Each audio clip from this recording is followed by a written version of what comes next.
Vendredi 30 avril 2021, Madame, Messieurs, bonsoir. C'est l'heure du Prime News sur My Media Prime Television. Et pour l'ouverture de ce journal, 4 ans après sa suspension à la suite de l'accident ferroviaire d'Ezeka, l'Intercity Douala-Yaoundé reprend le rail. Le ministre des Transports, Jean-Ernest Ngale Bibeye, a assisté hier au voyage inaugural avec à sa suite de nombreuses personnalités politique. Je vous propose de suivre ce reportage de Nora Kakibi. Cameroon's Minister of Transport, together with some state officials of the Cameroon Railway Company, CAMRAI, undertook a trial journey from Douala to Yaoundé on board the company's rehabilitated train express, which is due to resume transportation of passengers in the days ahead. Jean-Ernest Ngale Masena Bibehe, Minister of Transport, accompanied by some CAMRAI officials, administrative, religious and traditional authorities, were all on board one of the renovated wagons. Reports say the wagon made several stops at Edea, Makak, Ngumu and Ezeka, at the end of which the country's transport chief, Jean Ernest, made an appraisal of the technical state of the renovated wagons expected to ply the rails in the days ahead. This new innovation is quite laudable, but it should be noted that Cameroonians have still not forgotten about the Ezeka train incident on October 16, 2016, when an intercity passenger train traveling from Yaoundé to Douala derailed in Ezeka and claimed 79 lives, leaving 550 persons injured. This was considered the deadliest rail accident on the African continent after the Baneleka train accident in the Democratic Republic of Congo in 2007.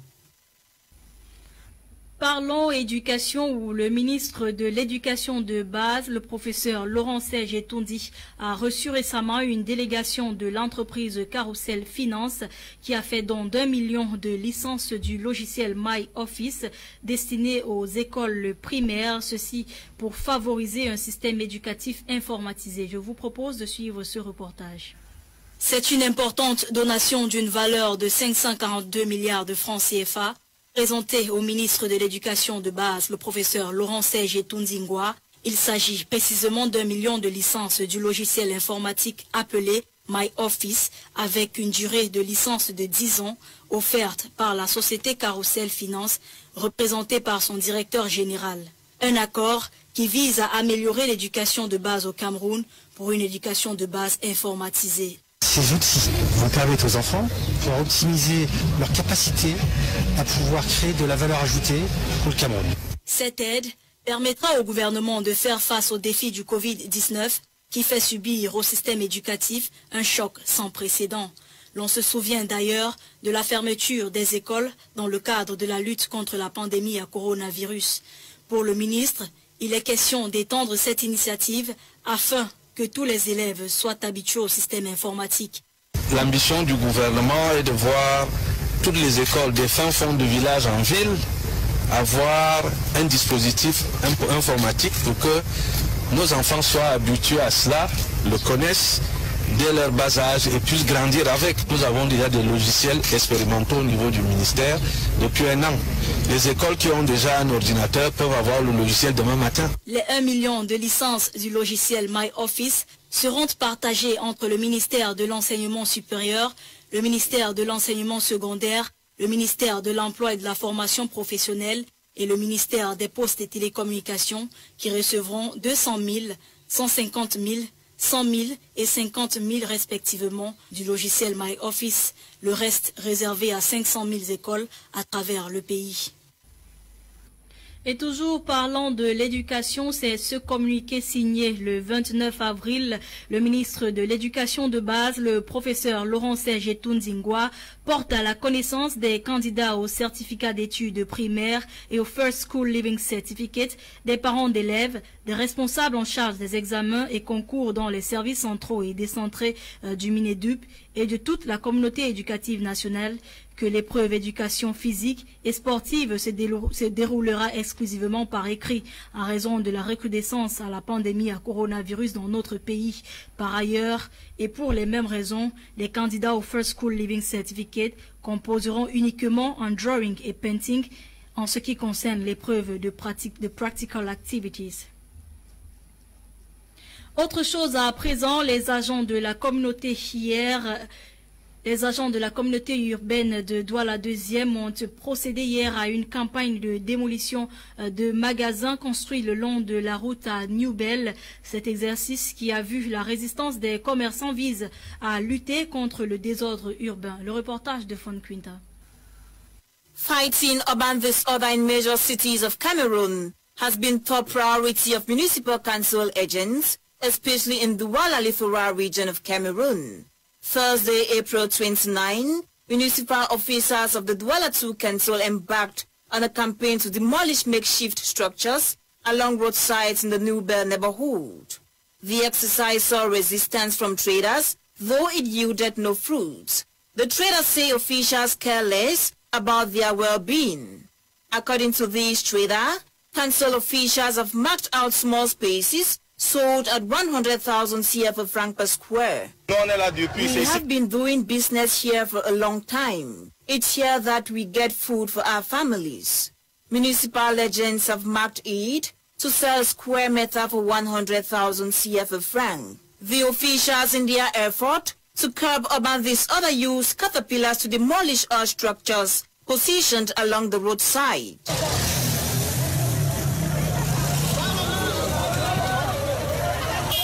To these other traders, whose shop was destroyed, government is treating them as slaves. We do not understand. We love our country and have been struggling, but government is not helping us. They rather treat us as slaves. They have destroyed my shop, and I don't know what to do. A lady, after seeing her shop destroyed, collapses, though it did not stop the officials from carrying out their job.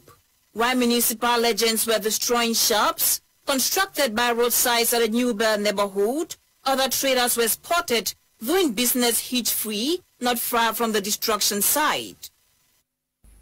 En prélude à la journée mondiale de la presse, ce 3 mai prochain, une manifestation pacifique planifiée par les patrons de la presse à Yaoundé pour dénoncer les violences que subissent les journalistes au Cameroun et le non-respect de la liberté de la presse camerounaise a été interdite par le sous-préfet de Yaoundé 1er, comme nous le dit Aileen Sama dans ce reportage. The peaceful protest planned for Monday, May 3, 2021, World Press Freedom Day by the Cameroon Press Bosses Network, dubbed REPAC, will no longer take place as previously envisaged due to a ban by the Deputy Divisional Officer of Yaoundé 1, Haruna Nyanji Mbatu, through a decision taken on April 27, 2021. The raison d'etre of the ban, according to Haruna Nyanji, is for the preservation of social order on World Press Freedom Day, as well as the need to respect the barrier measures against the deadly COVID-19 pandemic, especially that which prohibits a gathering of more than 50 people taken by the Cameroon government. The press bosses of Cameroon, who initially planned a peaceful protest for May 3rd against the persecution of journalists in the country, and most importantly, government's refusal to implement the recommendations of the 2021 General Statements, which will go a long way to ameliorate the issue of press freedom in the country, will now have to postpone plans for the peaceful demonstration slated for Monday, May 3rd, 2021, from 10 a.m. to 11 a.m. from the Yaoundé City Hall to the Ministry of Communication. According to Francois Mboke, president of REPAC, the network has always criticized government's failure to implement the recommendations of the 2021 General Statements, and the network is now ready to expose their plight to the national and international bodies. It is worth mentioning that journalists in the country are often harassed and tortured by law and security forces in the course of doing their jobs on a daily basis. The most recent case happened few days to Press Freedom Day involves a journalist at Canal 2, Bertrand Sasse, who was brutalized by municipal police officers in Yaoundé, sustaining injuries on his face and mouth, whilst covering the clashes between the municipal police agents and commercial bike riders in Yaoundé 5 municipality. United Africa for Economic Empowerment, en abrégé UNAFE, organise depuis hier, 29 avril 2021, une série de formations à l'autonomisation économique pour les femmes déplacées en termes des régions en crise. Ces activités qui ont débuté justement hier et qui se sont achevées ce 30 avril marquent la célébration du premier anniversaire de UNAFE. Gladys Bomotongina dans ce reportage. L'organisation internationale United Africa for Economic Empowerment, UNAFE, dans le cadre de la célébration de leur premier anniversaire, ont décidé d'effectuer une descente sur le terrain, question de rencontrer et former les femmes camerounaises déplacées internes de la crise socio-politique présente dans le nord-ouest et sud-ouest du pays.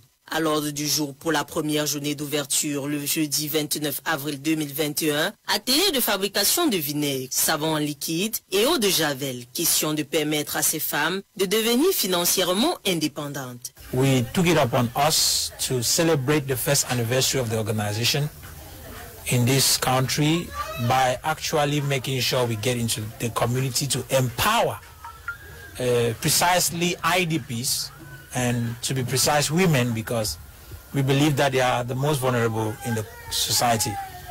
And in celebrating this, our program for celebration goes with training of these women on economic empowerment strategies. And after that, we'll have a conference which lasts for 2 days, that's 29 and the 30th. Une opération rendue possible grâce à l'appui de Hope for Vulnerable, lien de rapport entre les déplacés internes et l'organisation UNAFE. An event organized by UNAFE with the internally displaced women from the northwest and southwest regions who are found in the littoral region. It is an economic empowerment outing because they've had training, they've had skills acquisition on production of certain items, which is going to help them economically, because the aim of the project is to see them financially independent. La trentaine de femmes présentes et ayant reçu ces formations remercient fortement cette initiative à leur endroit. So we are very pleased with the visit we had today, because we had to learn about how to produce vinegar. Once I had a bottle to take home for testing, we learned how to do eau de javel, liquid eau de javel. And now we know what it contains in a bleach. After that, we were taught how to make liquid soaps. And now we are very happy. Tomorrow is still another day. We are very grateful for the help they want to give us. And we pray that God lead them and give them the strength to continue teaching us, because it's going to help us to grow better in the society. La deuxième journée de formation sera consacrée à l'atelier de fabrication de babouches Made in Africa, et suivi le samedi 1er mai 2021 par le partage de présents prévus par l'organisation à leur endroit. Les abus sexuels, physiques et même mentaux que subissent les élèves, étudiants et même enseignants dans les établissements scolaires sont courants de nos jours, ce qui remet en cause la qualité de l'éducation offerte et même reçue. La question de savoir ce qu'il faut faire pour établir ou rétablir une relation sans abus entre l'enseignant et l'élève est à répondre dans ce reportage que signe Genda Perdune Blanche. Recent stories from most academic institutions across the country prove academic experts, teachers and students indulge into abusive practices in 2021 more than in 2011.